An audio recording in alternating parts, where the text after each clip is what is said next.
right, we've got myself, Tyler Roicki, my co-host Jimmy Dulin. This is ABC Agent Broker Conversations, where we talk all things real estate. Jimmy, what's going on, brother? Hey, I think it's all post-election at this point. I mean, we've survived the long stint going out to the election. So now I think it's time to talk about the results and our opinions of what we think it does to the business, to our business specifically. Yeah. So, as of the time of recording this, it's very clear with the polls and everything. I think it's almost been a week since election day, right? So, Donald Trump is going to be our next president. That's very clear. He got like 312. Was it 312 electoral votes? It was a good margin. I think he won all the swing states, correct? He did. So that was pretty incredible. He got the popular vote. He got the electoral votes. We've got the Senate, and we'll see if you get the House here. That hasn't been called yet, but certainly looking potentially like the House. But I think the real thing here is, how does it affect the real estate industry? I've mentioned it lots of times that my son's starting his career, 25 years old, starting his career in real estate. And, we were talking about it just this morning. And I said to him that, hey, I expect right out of the gate that we're going to start deporting illegals. So people will begin to feel safe. And I think that'll have a, strong influence on the buying and selling population, because if they feel more comfortable and they feel safe in their country, they're more likely to make changes. In addition to that, drilling Keystone Pipeline, these things, he only has 4 years and he's got a big agenda. So there's not going to be any time to waste. Yeah, I mean, there's a lot to do. I mean, especially since this is his second term. Whatever needs to happen, it's got to happen, in that time frame. And, I'm really hoping at the end of this 4 years too, that there's, some really good leadership that steps up, that can be in the running post that time. Because I think a lot of, it's kind of crazy to see, but a lot of people, you got two sides of it. A lot of people on the side that won here, I think there's a lot of mind as far as like what Trump can do to get things back on track in the country. But, biggest thing, that I'm thinking of beyond that is, okay, well, what's next after that 4 years? But I mean, I think we're getting a little ahead of ourselves at that point. But just, a big thought on my mind too is just, hey, we've got to have some good driven, hopefully young and hungry leaders step in, that way, whatever he does accomplish in his next term here, can have some serious staying power if we have the right, leadership step up. Right. Well, he can certainly pave the way for it, or he can make it really, really difficult. I mean, there's no doubt that JD Vance is a rising star in the Republican Party. But if JD Vance and Trump get sideways, then that could have a real difficult impact on JD Vance's career. Because I don't think this was as much I keep seeing on Facebook this Republican wave thing, and I'm not so sure that it's really a Republican wave. I think it was a Trump wave. I don't think this was as much a Republican vote as it was a Trump vote. And I think that's very evident by the, some of the seats that have been flipped. Although we still may end up with the majority, you still lost some seats. So if it was just a Republican wave, you pull the lever straight down the ticket and away you go. And nobody loses that's a Republican. But if this is about him and people's belief in him more so than the party, then they went spot by spot. So I don't know. We'll see. But I think that immediately we're going to see inflation. We're going to see the impact of drilling for our own oil. We're going to see the impact of opening up the Keystone Pipeline. We'll see the inflationary costs go down. And that's going to give people a lot of confidence in their ability to make this change. There's no doubt between going back, COVID, the craziness of COVID, et cetera, and then going to Biden's era with all of the rate hikes and things like this and inflation. There's no doubt there's a lot of people sitting on the sidelines. I mean, if you think about it right now, you've got high interest rates and you've got high prices. So you really need one of those to help out the buying population. So there's a lot of people sitting on the sidelines that could come out. So I mean, we're going to have historically, I always tell realtors don't get too caught up in the national numbers, because the reality of it is there's more homes that are going to sell every year than you can sell.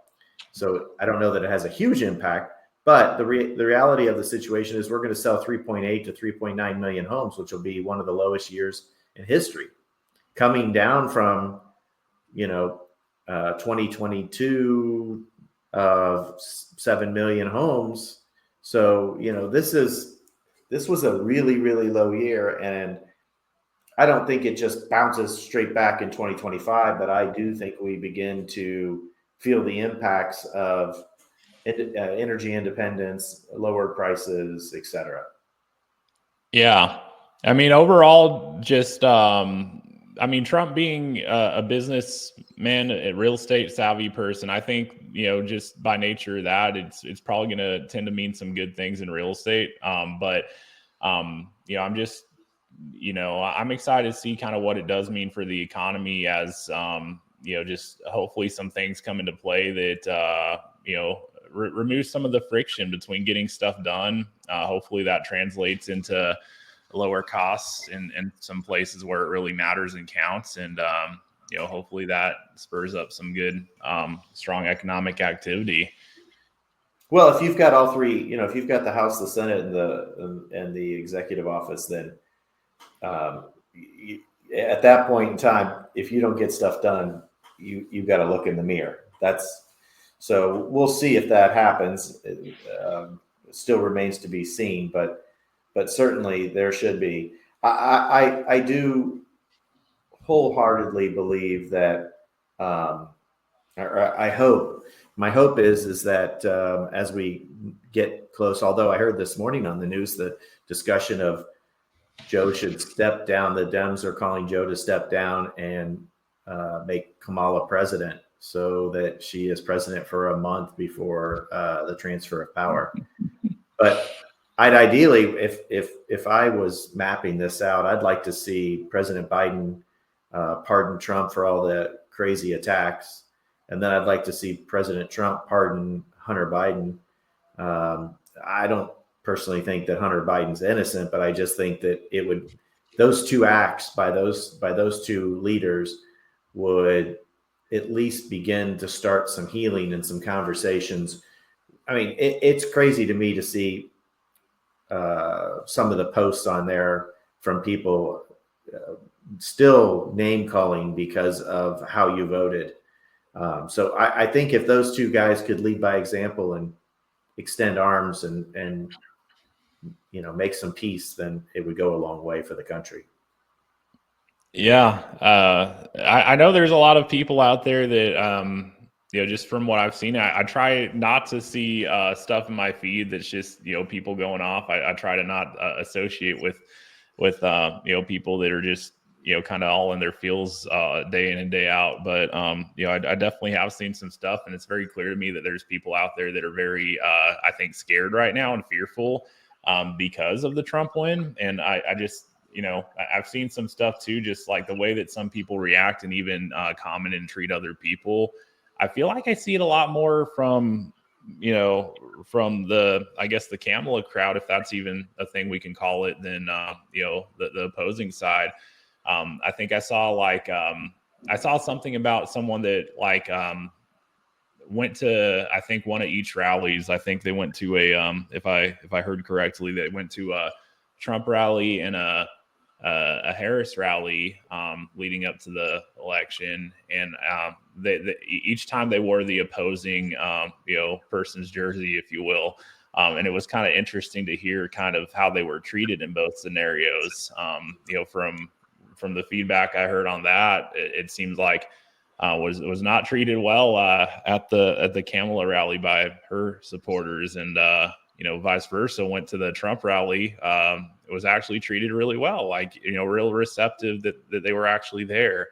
But it just seems like almost a different culture between the people that support each of these two people that I've seen up to this point. One is, I would say, a lot more welcoming, and I don't know. It's just interesting for me to see that whole dynamic. I don't resonate at all with the attitude that I see coming from the side that did support Harris overall. I think that we should all just be proud that in the United States of America, we all get a vote. We all get to cast a vote.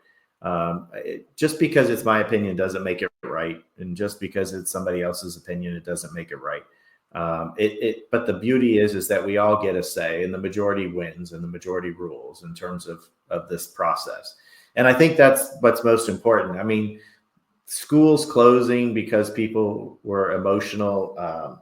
I talked to a friend who has an employee who hasn't been able to come to work, and I just don't think that stuff's legitimate. The world will go on. The country, excuse me, I shouldn't say the world. The country is bigger than a person, and we have checks and balances. And I don't believe that the average person is truly scared of President-elect Trump. But I do believe that they've been told they should be scared. And I think if we were to stop all of that, if we were to stop prepping people to be so emotional over a electoral process, that they've got their opportunity. Everyone got their opportunity. Every legal person, and unfortunately probably some illegal people, had the opportunity to vote. So I think if we just boil it down for what it is, sometimes you win, sometimes you lose, and that's just the nature, and that's what makes this country fabulous. Is not one person or one party always wins. And I didn't like the last 4 years, but I was forced to deal with it, and I did. And I certainly dealt with it in a respectable, polite manner. I didn't stay home from work, and I didn't tell my children that the world's coming to an end or anything like that. I just moved through it. Yeah. And that's an important point, because I mean, ultimately, one or another person being in office, like, it's not gonna, like, how the result of our own life on a day-to-day basis, that's really up to us to go out there and carve our own way and make the most of the opportunity in front of us. Whoever's in office does not, it doesn't, like, I mean, we're the one who decides if we show up and do something or not. The person in the office doesn't. So that's really on us to show up and perform and put our best foot forward every single day when we have the opportunity. So, and yeah, I totally agree. I was not happy 4 years ago, and it kind of played out in a way. I think I mean, we all see economically where everything's at, but yeah, I didn't pout the whole way there. I didn't throw a tantrum saying, hey, this is not my president, none of that stuff. And so yeah, it's just it's kind of interesting to see how different people respond. I mean, someone I look up to says, Ed Milet, he says it's not the result, it's not the events in our life that define us, it's how we respond to the events within our life that do define us. So I think that's very much on point to the result of this election as well. So how many pent up buyers and sellers are out there? Have you seen any numbers in terms of the number of people that have been sitting on the sideline ready to go, but just haven't done it for whatever reason? Not even a political reason, they just haven't. And I'm just wondering what that population is, what those numbers are, because I think there's a lot of people. And how the housing shortage, I think, is going to be an ongoing. It's a long-term problem. This problem began in 2008 when Wall Street went into the rental home market, and institutional investors now own millions and millions of homes. The 6 or 7 million homes we're shy they own, and those aren't coming back to the market. And I don't know I don't know what their I don't know what their current buy rate is, but I know that since 2008, they were averaging 10% of all the homes that sold in the United States were going to institutional investors. And in some years and in some markets, it was upwards of 40% of the homes were going. In addition, just developing entire neighborhoods and buying the whole neighborhood from the builder/developer. But I'm kind of curious what that pent up demand is now. I think it's a whole year's worth of sales. I think it's 5, 6, 7 million transactions. Yeah, I haven't seen that. Have you seen data? I mean, to me, I could look at the variables and feel like, you know, it would make sense that there is a lot of pent up demand. But have you seen any, I guess, data on that? No, I haven't. That's why I was asking if you had. I've not seen it statistically, but I know that there is data that says that we're, I believe, around 7 million, 6, 7 million homes. We have 6 or 7 million less homes than we need. So that would tell me that there is a demand for 6 or 7 million homes, which is, you know, at this current 2024, that would be almost 2 years of sales, right? Based on a 3.8 million, you know, not quite 2 years, a year and 3 quarters or something. So there is a lot of demand out there. Now, the main thing is going to be, you know, rates go down. That's certainly going to help. But if prices stay high, which until there is an influx of product, prices probably stay high. So you either have to have buyers sit on the sidelines and sellers put lots of property on the market, or you have to have rates go down. If rates go down, then the buyers want to buy more, and if they want to buy more, prices go up. So it's going to be hard to get those prices down. You could make them more affordable by lowering the cost of money, but you'd have to produce a lot of product in the marketplace to reduce prices so that the demand shifted to newer homes and not. So I kind of wonder if people are sitting on the sidelines. I wonder how hard it's going to be to get back in, or for a first-time home buyer. Yeah. Well, I know I've heard buzz. I don't know how true the stats are on this, but that, you know, there's a lot of people that wanted to see what would happen in the election before making a move. So, you know, I know there's some agents out there that have been following up with a bunch of people on that, like, hey, election's over. What's the game plan here? How can I help you? But yeah, I think that's just one of one of many factors. Obviously, every 4 years you got November that tends to be a little bit slower, but we're getting through it right now. Do you think money gets cheaper? Well, I mean, the Feds just dropped rates again this past week, right? A 0.25%. Yeah, but let's just go out to the end of 2025. Do you in your mind feel like rates will be cheaper by the end of 2025? Cheaper, neutral, or higher? Yeah, if I'm taking a wild guess, I'd guess cheaper. Okay, I would have to agree. So if money gets cheaper, then that means demand increases, right? I mean, it can't be a quarter point for demand to really shift. You're going to have to get down in 5% or something before demand really, you know, so that you can get a bunch of refinances going, et cetera, et cetera. So if we sell 3.8, 3.9 homes, 3.8, 3.9 million homes in 2024, do you think that number goes up, down, neutral? Yeah, I don't see how it would go down. I think, you know, I don't know how much lower it could really get. I think affordability would really have to be a bigger challenge for it to go any lower. So if affordability is better next year, yeah, I see that number improving. You know, I think there's a lot of ways affordability could get better in the year ahead for people. Obviously, rates is one of those ways. So you would see that we'll have a greater level of sales, lower rates, more sales than 2024. Yeah, I would think so. Yep. So do you think inventory will? Do you think we'll have an increase in inventory? I know that we've been trending that direction right now with more inventory on the market. Yeah, it's been going up. Yeah, I'm not too sure. What do you think?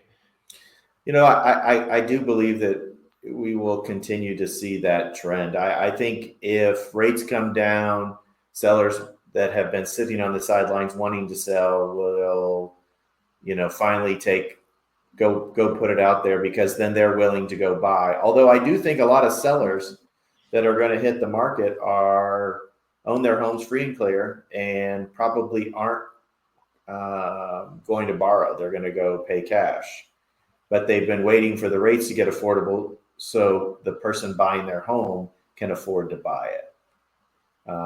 So yeah, I think we're both in agreement that 2025 is better than 2024. I don't think it's a significant change. I really don't.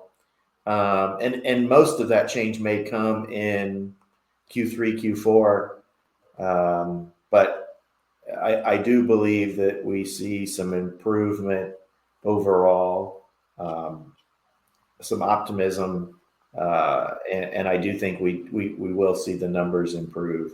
I'm in Indiana. We're pretty steady Eddie. We sell our houses. We don't have the big swings. I don't know. Do you guys get swings in your market?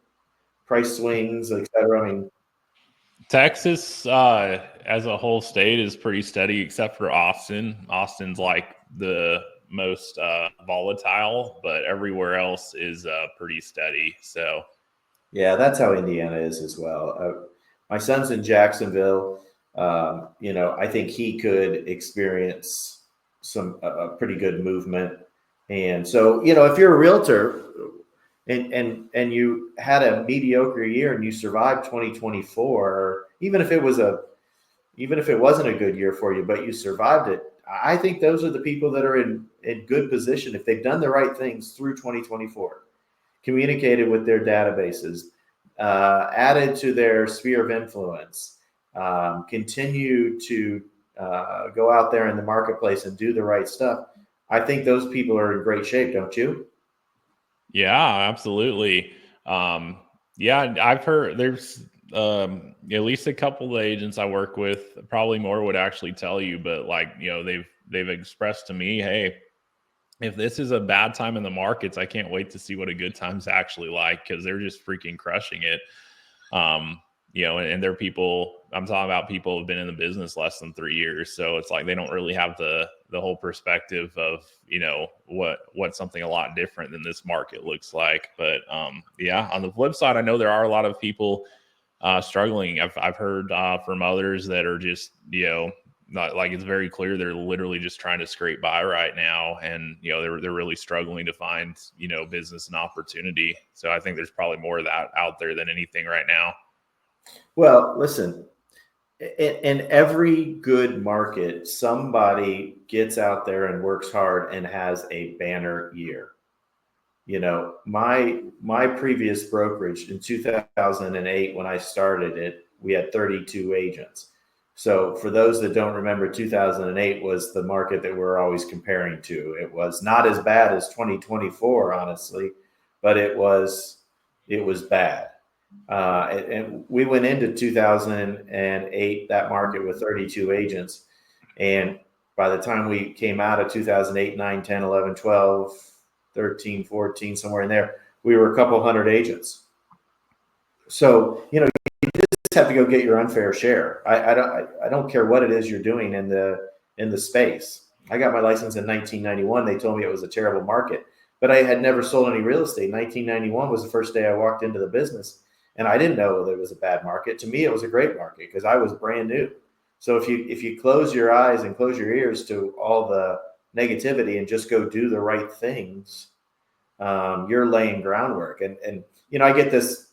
I reference my son a lot because I'm spending a lot of time coaching and mentoring him, and I keep telling him, I've got him delivering by hand 642 flyers a month.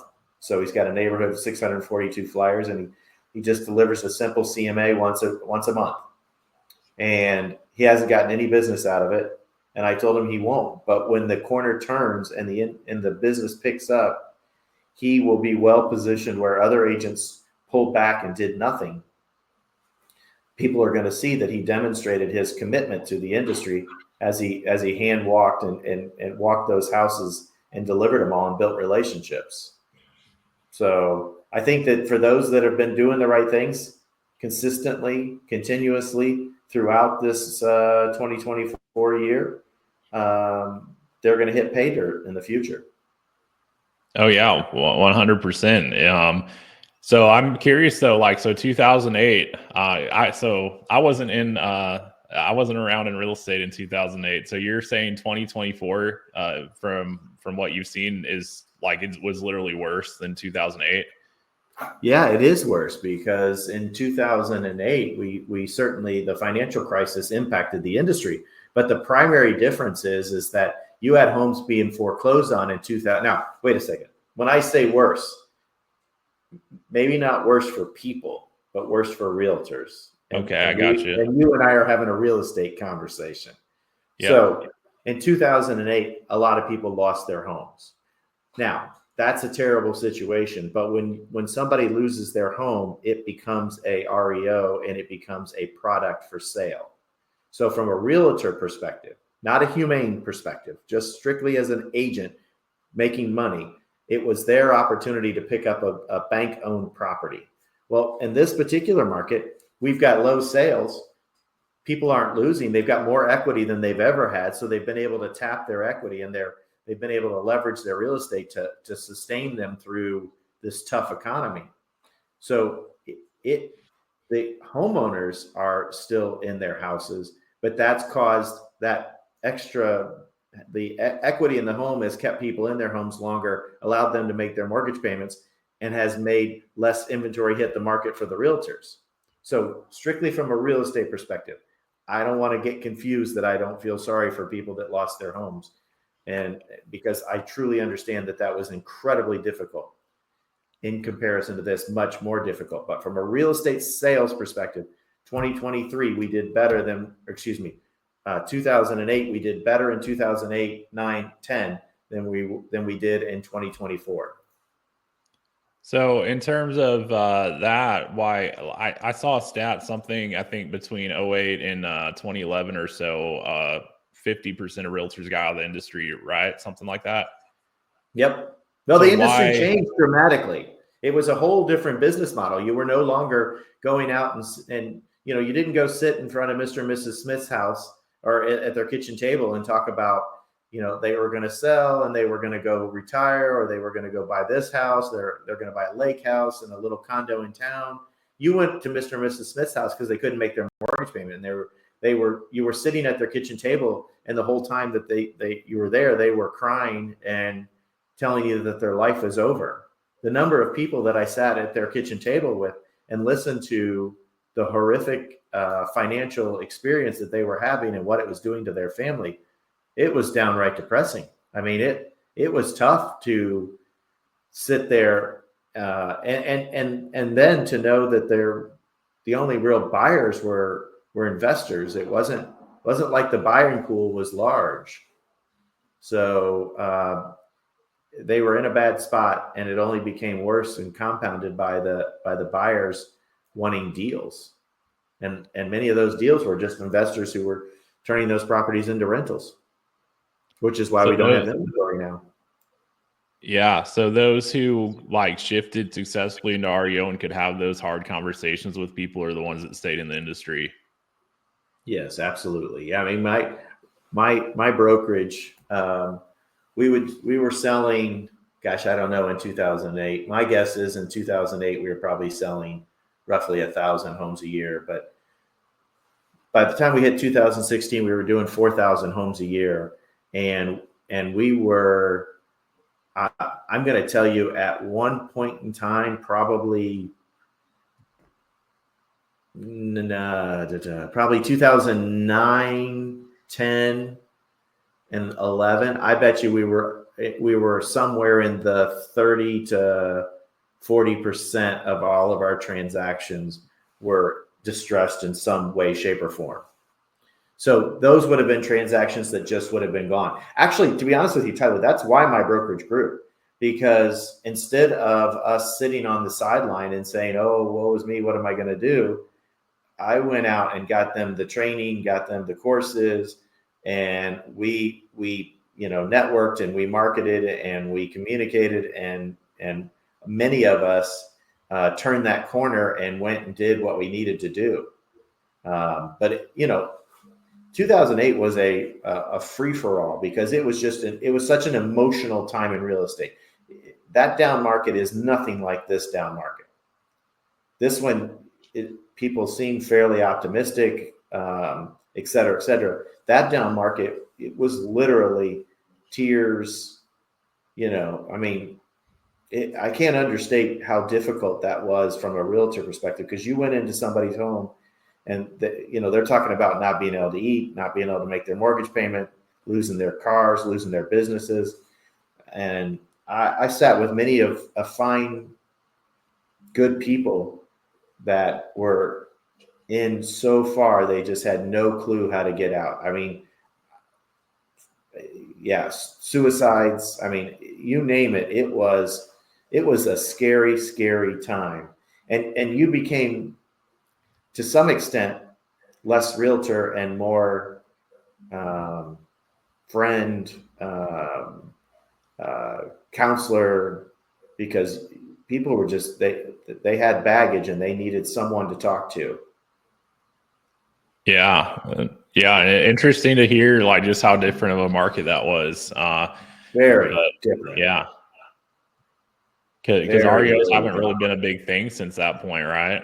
No, but you know what? So right now, here at my mega team, I have been pressing. So EXP has 9 different sources of leads through its Revenos program, and I've been pressing really, really hard for agents. 7 of those programs are 100% free, and so I have been pressing all of our agents here on our team to get in and do what it takes. Most of them are just a certification. It's a simple class, not a long process. But get all that stuff. REO is one.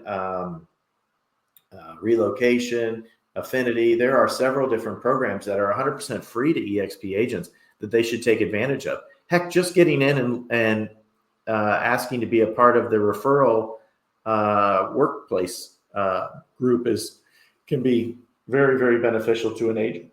Again, costs nothing. Just click on the button to be approved, and then you're seeing who's got referrals in your particular market. These are all free sources. So people have to dig into and utilize everything that's free before they go spending a bunch of money. And I'm advocating for that as hard as I possibly can with our team. Whether it's text messages, we do a Monday text that just kind of lays out the week, or it's in our meetings, or it's a private one-on-one conversation. If you haven't taken advantage of all the free stuff, then you're not doing your part to preserve your business and to take care of your family. Oh yeah. I agree completely. There's a ton of opportunity in those programs, and it's like I've got agents on my team who have multiple listings on the market from just one of them. So it can be a very big difference maker. Yeah, I mean, I've got my son is out hitting expired listings, and he's seen an increased interest in expireds wanting to actually do something, get back on the market, etc. And he's been feeling this trend. I know he's got one tonight he's going to that'll be a follow-up. He's been out a couple times, but it's his face-to-face with the homeowner, and he's seen an increase in people's interest in getting back on the market because they have some sort of either change in their personal status or change in their belief system, et cetera, et cetera. But, the beautiful part about real estate is you only need one person to sell and one person to buy to make a transaction work. So we don't have to have a monumental shift. What we have to have is a person who wants to buy and a person who wants to sell. And then that's our job to facilitate that process. So I do think it's a significantly better, than, I think that 2008 was more transactions, which I guess equates to better for the real estate community, but this downturn is certainly better for the homeowner. We're not seeing the devastation to families that we did previously see. But I know you and I talked about natural disaster, but man, when you think about what Florida's been through, what Carolinas have been through, I'm sure there's other places California with the fires, Washington with the fires. And then you think about the fact that we're already lacking transactions. Where in the world? I mean, those cities don't get rebuilt in a day. Poor Fort Myers, heck, it was just rebuilt or getting close to being rebuilt from 3 years ago, and now, bam, hit again.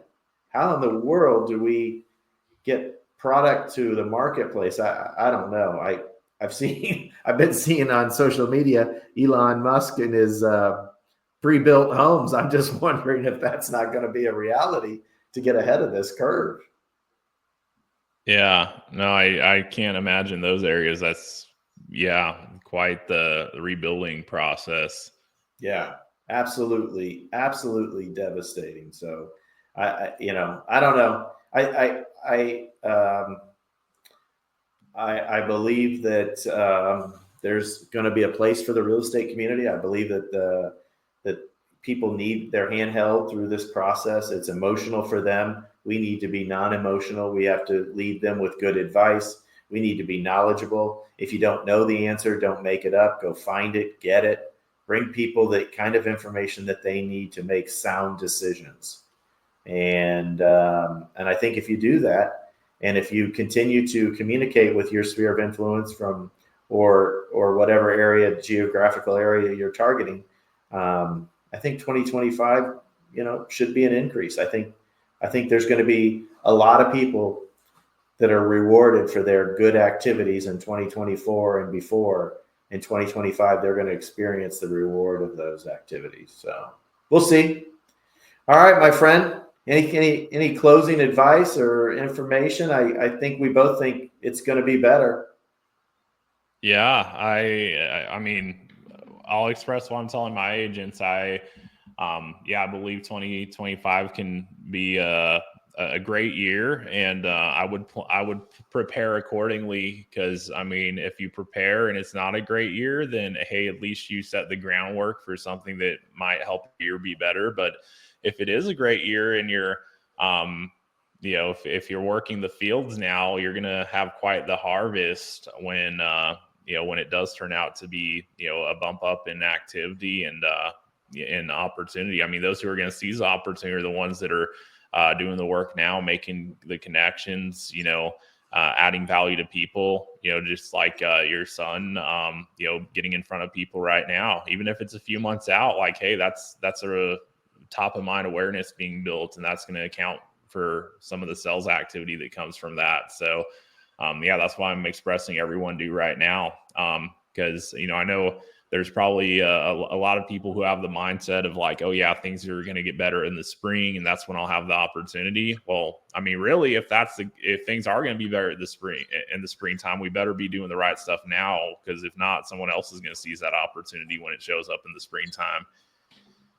Absolutely. Yeah. If you're waiting to plant your seeds at harvest time, then you miss the planting season. So, which I just wholeheartedly agree with you.